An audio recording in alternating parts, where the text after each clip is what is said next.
Snow snapped under Elara Voss's boots as she stopped mid-step. Someone was sitting on the swing. Not playing. Not crying. Just sitting there, perfectly still, chains creaking softly as the wind pushed him back and forth. The playground lights flickered overhead, throwing long shadows across the frozen ground. Elara's breath caught. The boy couldn't have been more than 6. He wore a thin jacket, unzipped. His gloves were soaked through, fingers stiff and red. Snow clung to his hair like he'd been there a long time. Too long. She rushed forward. "Hey, hey, sweetheart." The boy turned his head slowly. His face was pale, lips slightly blue, eyes too calm for a child alone at night. He looked at her coat, then at her scarf, and asked quietly, "Are you warm?" That question hit harder than the cold. Elara pulled off her scarf instantly and wrapped it around him, hands shaking now. "You're freezing. Where are your parents?" The boy didn't answer. He stood when she helped him down, legs wobbling but stubbornly steady.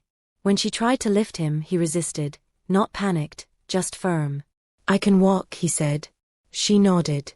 "Okay. We'll walk together." He followed her without hesitation, small steps crunching beside hers through the snow. When they reached the cafe 2 blocks away, Elara realized something that made her chest tighten. He hadn't asked where they were going. Inside, warmth rushed at them. She sat him down, wrapped her coat around his shoulders, and ordered soup and hot chocolate. "What's your name?" she asked gently. The boy stared into the steam rising from the cup.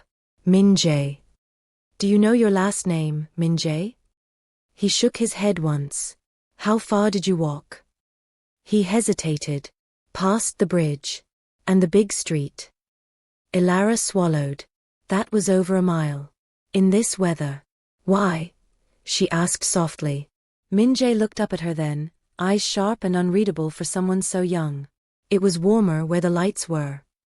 Before she could respond, the cafe door opened. The temperature in the room seemed to drop. 4 men entered first. Black coats. Quiet steps. Their eyes scanned the room with practiced precision. The customers went silent without knowing why. Then he walked in. Tall. Broad-shouldered. His presence pressed down like weight. His face was calm, too calm. Not angry. Not rushed. He looked directly at Minjae. Minjae's spoon clattered against the bowl. Elara felt his hand slip into hers. "I don't want to go yet," the boy said. The man studied Elara now. "You're not his guardian." "He's freezing," she shot back. "He needs to be checked by a doctor." Silence stretched. The men shifted slightly. The man finally spoke. "I am Cade." That was all. No title. No explanation. Elara held her ground. "Then you can come with us. But he's not leaving until I know he's safe." Minjae tightened his grip. Cade looked down at his son, really looked, and something unreadable passed through his eyes. "Very well," he said. "Then you'll both come with me." The drive was quiet.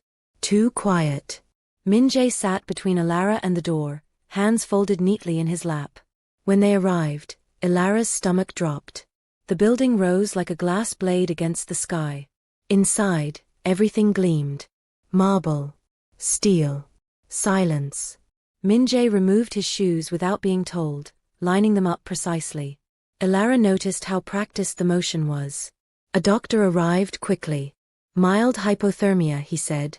"You were lucky." Cade nodded once. No visible reaction. Elara crouched in front of Minjae. "You did really well," she said. "That was brave." Minjae blinked. "Am I in trouble?" Her chest ached. "No. You're safe." She expected Cade to dismiss her once the doctor left. He didn't. "You may stay," he said instead. The penthouse felt colder than the snow outside. Minjae moved carefully, avoiding touching anything. Elara tried engaging him with small talk. He answered politely. Briefly. Cade watched from a distance, arms crossed. Later, Elara found Minjae sitting at the kitchen table folding paper from a napkin dispenser. "What are those?" she asked. "Birds," he said. "They don't get lost." That night, when Elara finally stood to leave, Minjae panicked. "You're coming back?" he asked. She looked at Cade, then back at the boy. "Yes. I promise." Cade said nothing. But the next week, when she returned, the guards already knew her name. Min-jae ran to her. Weeks passed like that. Small moments. Shared breakfasts. Paper birds left on the counter. Laughter that stopped too soon, like he wasn't sure it was allowed. One night, Ilara overheard Min-jae whisper, "It's warmer when she's here." Cade stood in the doorway, listening. Later, in the kitchen, he spoke for the first time without armor. He walked through the snow, he said, because he thought warmth existed elsewhere. Ilara met his gaze. Children don't leave when they feel seen. Silence. Then Cade said quietly, "Stay." And for the first time, the cold began to crack. Cade didn't sleep that night. He sat alone in the kitchen long after Ilara left, staring at the paper bird Min-jae had forgotten on the counter. It was uneven, folded with clumsy precision, wings slightly bent. He picked it up carefully, as if it might break. For the first time in years, the silence of the penthouse felt loud. The next morning, Min-jae asked a question he had never asked before. "Is Ilara coming today?" Cade paused mid-step. "She comes on Thursdays." Min-jae nodded, absorbing that like a rule he could rely on. "Okay." Something tightened in Cade's chest. Thursday came. Ilara arrived. Min-jae greeted her with a grin that startled even himself. He reached for her hand without hesitation. Cade watched. That afternoon, Ilara sat across from Cade at the kitchen table. "He's learned how to disappear," she said quietly. "That's not obedience. That's survival." Cade didn't argue. That night, Min-jae slept without waking once. Days turned into weeks. Ilara became a fixture. Not invited officially, just expected. One evening, Min-jae refused to eat. "I don't want soup," he said. Cade stiffened. "You need to eat." Min-jae shook his head, eyes flicking nervously between them. Ilara crouched. "What do you want?" Min-jae hesitated. "Pancakes." Cade blinked. "At night?" "Yes," Min-jae said. "They're warm." Ilara looked at Cade. "Rules can bend." Cade stared at the stove like it was foreign territory. Then slowly, he rolled up his sleeves. "Show me." Min-jae laughed. A real laugh. Loud. Uncontained. Cade froze. Ilara smiled gently. "See." Later, as Min-jae ate happily, Cade said something he hadn't said in years. "I don't know how to do this." Ilara met his eyes. "You're doing it right now." The first real crack came days later. Cade arrived home early and found Min-jae gone. The house felt instantly hollow. Security scrambled. Phones rang. Tension coiled tight. Then Ilara spoke. "Check the bridge." They found him there, standing exactly where Ilara had found him weeks ago. "I wasn't running," Min-jae said quickly when Cade approached. "I just wanted to see if it was still cold." Cade knelt in the snow, suit soaking through. "I failed you," he said. Min-jae looked confused. "You came." Something inside Cade broke open. From that day, changes began, not loudly, not publicly. Cade pulled back from certain operations. Cut ties quietly. Men noticed.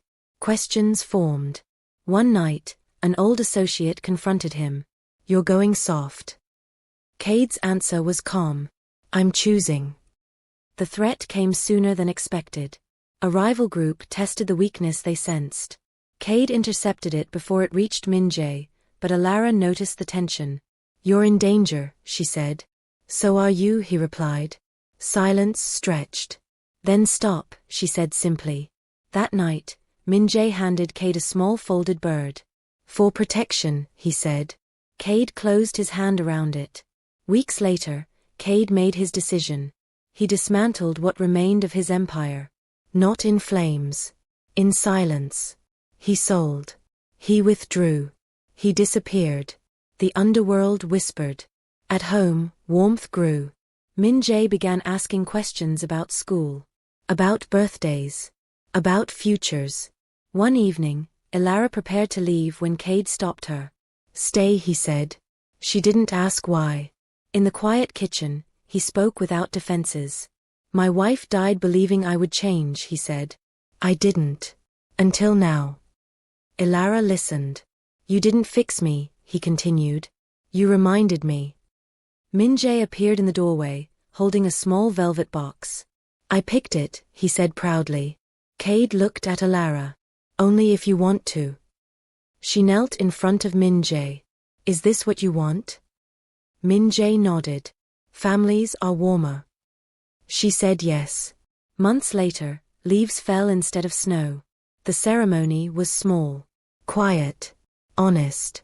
Minjae walked between them, holding both their hands. Afterward, as laughter drifted through the air, Minjae whispered, You found me first. Elara smiled. You found us. As the camera pulls back on that moment, remember this. Sometimes the strongest people don't need saving. They need someone brave enough to stop, to care, and to stay. If this story moved you, take a moment to like this video, subscribe for more powerful stories like this, and let me know in the comments, what moment stayed with you the most. Because stories like this don't end here. They continue with you.